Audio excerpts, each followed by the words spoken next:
The wedding was a spectacle. Drummers played, dancers performed, and nobles from across the kingdom gathered to witness the union.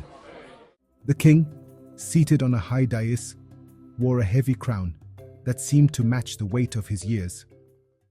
Beside him sat Afia, her face veiled, her hands trembling beneath the folds of her ceremonial gown.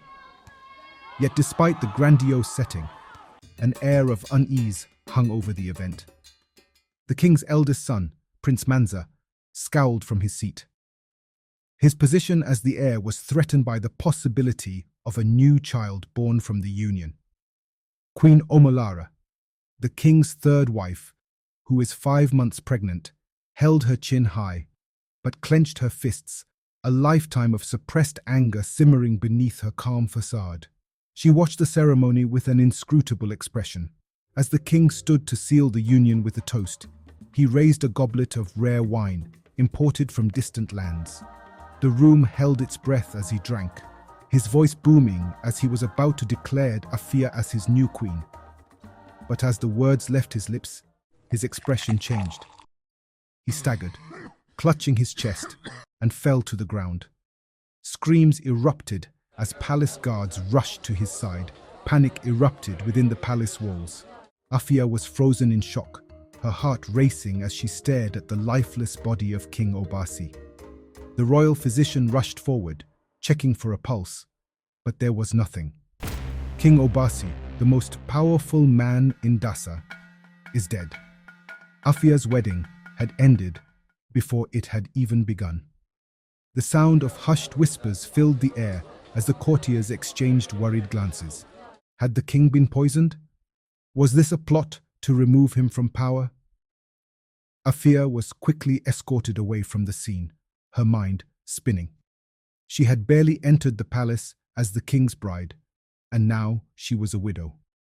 The scandal was immediate, and the rumors were already flying. The royal council gathered in the grand hall to discuss the king's sudden death. The eldest son, Prince Manza, stood at the center of the room, his eyes narrowed in anger and frustration. He had always been the heir apparent, but for years, his father had overlooked him in favor of the younger sons from his other wives. Prince Manza's posture was stiff as he glared at the council, his hand clenched around the hilt of his sword. His voice, low but filled with an unmistakable tension, broke the heavy silence. "This cannot be coincidence," he said, his words sharp as a blade. "Father was healthy, strong, not a man to simply collapse. Someone killed him, and I demand to know who." His eyes swept over the councillors, each one shifting uncomfortably under his gaze. "I'll have no part in a charade. If any of you were involved, if any of you even think of undermining my birthright, know this. I will find you." A murmur rippled through the room. There were many who had quietly questioned Prince Manza's right to the throne, citing the king's preference for his younger sons. But no one dared speak against him openly, not now, not with the king's death still fresh and the air heavy with suspicion.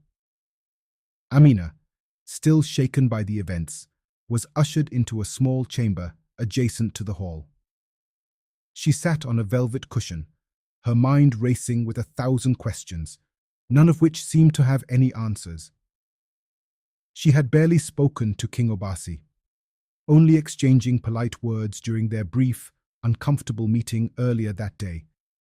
But his sudden death felt like a betrayal.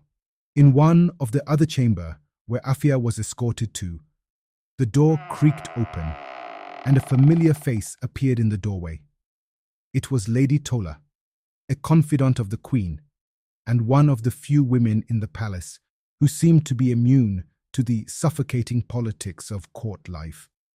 Her expression was somber, yet there was a flicker of something else in her eyes, a secret perhaps, or a warning.